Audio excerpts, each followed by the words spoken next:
And witches usually practice white witchcraft by hiding behind one of the major religions. So Wiccans will hide behind the Christian religion. They will hide behind the Jewish religion. They will hide behind the Islamic religion. They will hide behind every major religion in the world. In fact, all of the religions around the world are all controlled by the ancient Wiccan cult. So satanic witchcraft depends on methods known as white witchcraft to fool the human race. So Wiccans divide themselves into different categories. The first is called eclectic Wiccans. The second level is called Wiccan traditions. The third level is called famtrad or folk. And famtrad is short for family tradition. And the fourth level is called military religious tradition. So let me go into detail about this. First, eclectic Wiccans are usually regular people that get interested in Wicca, usually from reading books, and then they develop their own rituals or belief system. They do not truly understand what Wicca or witchcraft is really about. And often these type of people will be the first to tell you how benevolent and good Wicca is. And this is exactly why the ancient Wiccan cult has popularized Wicca through a series of books and Hollywood movies. Because they want the masses to approve of witchcraft while staying ignorant to what it really is. Second comes the level of Wiccan traditions. And on the Wiccan tradition level, the eclectic Wiccan no longer stays independent and self-taught, but joins one of the major Wiccan groups. And then there is a process of initiating and programming the new Wiccan. So some of the traditions have degrees. The same thing in Freemasonry.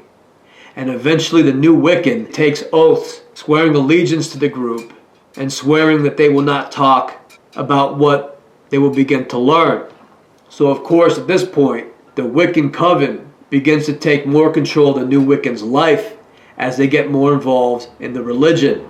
And in this book, Wicca for Beginners, Sabin gives 15 examples of Wiccan traditions.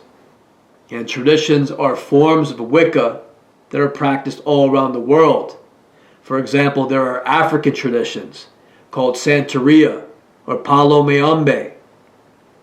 And what is often taught in America is the Western European-based traditions. And here is that list of traditions that Sabin gives in her book. There's about 15 in total, and I think that these are some of the larger and more well-known Wiccan traditions here in America. One is Gardnerian, and is based on Gerald Gardner and the 2 books he wrote, who I told you a little about at the start of this report. And another tradition is Dianic Witchcraft, based on Susanna Budapest's book called The Feminist Book of Lights and Shadows. And this book is also known as the Holy Book of Women's Mysteries. And if you didn't already guess, Dianic Witchcraft is an all-woman's tradition, which means they only accept women, and they only worship the goddess. But let's be brutally honest about what these Wiccan traditions really are. There are different Wiccan groups, usually based around a leader or someone who wrote a book. And all these main traditions listed in this book seem to be Western European-based traditions that were all developed in the 1960s and 1970s as a way to introduce witchcraft to American society as something benevolent and acceptable. So in America, as the establishment over here was kind of losing control of the people who were beginning to rebel, the handlers of the American establishment, who are the English government, had to step in, and this was their idea on how to hijack control of the youth in America. And the English government's idea was this: we want to send in different occult groups that will appeal to the up-and-coming generations in America. And all of these traditions listed in this book seem to be Western European-based traditions that were all developed in the 1960s and 1970s as a way to introduce Wicca to American society as something benevolent and acceptable. So the leaders of the different traditions were chosen by the cult to act as frontmen for witchcraft, because the cult wanted Wicca to be more common and mainstream in America. And if you read about these groups, I think all of them started in the 1960s and 1970s. The third level is called folk or famtrad. And famtrad is short for family tradition or family tragedy, in my opinion. Because famtrad means that essentially you were born into a Wiccan family. So you didn't really have a choice about joining Wicca. And in Wiccan families, every child is a victim of ritual and sexual abuse. And they are programmed through trauma-based mind control. And often these are families that are put together by the cult. So they have people acting as parents with foster children. So famtrad means that you were born into or you were adopted into a multi-generational ritual abuse household. And if the children are famtrad, that means that they were born into an area like in Keene, New Hampshire, that the cult has complete control of. And that means that the school that they go to will be involved. The teachers and the principal will all be involved. The medical establishment in the area will be involved. The hospital and doctors will be involved. All the churches in the area will be involved. All the preachers and the priests will all be involved. And of course the local government will be involved. Almost everyone the child will know will be controlled with a local coven or will be part of the local coven. So there is no freedom or opportunity for these young people to live a normal or happy life. And they will all be abused and programmed into life inside the cult. The fourth level is something that Sabin does not discuss or even bring up, but is something that I will call military or religious tradition. And this is the highest level of the Wiccan religion, because these people are also programmed in the military and instructed in methods of mind control using radio frequency energy technology. And then, after the military, the highest ranking members will then go into the Roman Catholic Church, as an example, as nuns and priests. So on a side note, a lot of these military people were raised in orphanages and then placed in famtrad families. So they were put in foster homes for a while. And then when they got to be 18 years of age, they then joined the military. So after serving in the military, when they got older, they joined some brotherhood within the military, which is often these Roman Catholic secret societies, like the Knights Templar, like the different freemasonic groups. And then these brothers become fathers in the Roman Catholic Church.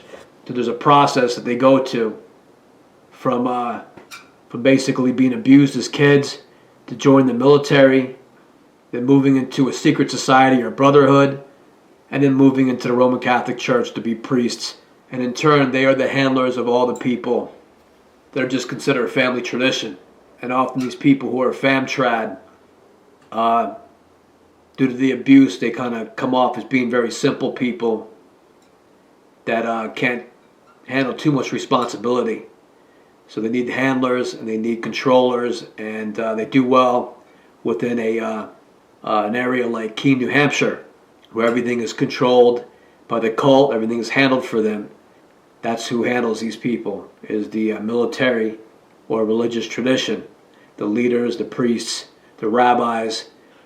Alright, so Wiccans, using the military and the church to hide their activities behind, is the ultimate example of white witchcraft.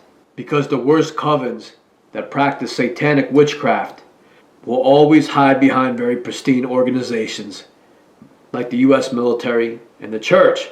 So in books like this one, Wicca for Beginners, they're going to lie and tell you that Wicca is not an organized religion. On page 217, the author writes, "There is no central church of Wicca. There is no authority that tells Wiccans how they must worship, when, and with whom." But that all changes when? When the person decides to join an organized Wiccan group. So the truth is that Wicca is a highly organized religion with many groups that you could join that they call traditions. On page 229, Saban writes, and I'm going to paraphrase, in traditional witchcraft, you will learn a single, cohesive system from someone else and be able to tap into the collective energy of everyone who has practiced a particular ritual. Instantly, you are connected to everyone else who follows that tradition and does that ritual. In addition, as a traditional Wiccan, you not only have the support of your group, you can also connect with members of the tradition across the globe if your tradition is international. End quote. So suddenly Wicca has traditions that are international. So that sounds pretty big and organized to me. On page 238 to 239, Saban writes, while looking for a Wiccan teacher, you may ask if you could speak to your teacher's elders. The elders may not be able to tell you much if the teacher's tradition is oath-bound, and the teacher may not be able to reveal who his or her elders are because they are also oath-bound. So now, going by these two quotes, Wicca is an international organization with secret oaths, which forces its practitioners to remain silent about what happens in their religion. So it seems that there is a central church or authority behind the scenes of Wicca after all. And on page 240, the author of Wicca for Beginners states, quote, you should know that some Wiccans won't consider you a Wiccan unless you have undergone an initiation ceremony of some kind. First, some believe that it's impossible to teach yourself a complete and cohesive religious system. Another reason some Wiccans believe that you must be initiated is that they see Wicca as a mystery tradition. Mystery traditions are designed to help you have a certain set of experiences and revelations in a certain order, and this is not something that you could do for yourself. My tradition is a mystery tradition, and I could tell you there is no way my initiation experience would have revealed to me the things that it did had I done it alone. Actually, it's impossible to do it alone. End quote. So now Wicca is an international religion with oaths requiring its members to remain silent due to its involvement with what they call the mysteries. And those of you who are familiar with religious studies and the occult will recognize what is called the mysteries. And what that means is the secret teachings behind all the largest religions. So of course, the world's largest religions reserve this for their inner group, which are usually part of a secret society mystery school. For example, the Freemasons, the Order of St. John, or the Knights of Malta, or Opus Dei, to name some Roman Catholic secret societies that practice the mysteries. So in Wicca, they also practice what they call the mysteries, which means that Wiccans are a high-level secret society that goes back into pagan days. So Wicca is actually the world's oldest religion. So what are the mysteries exactly?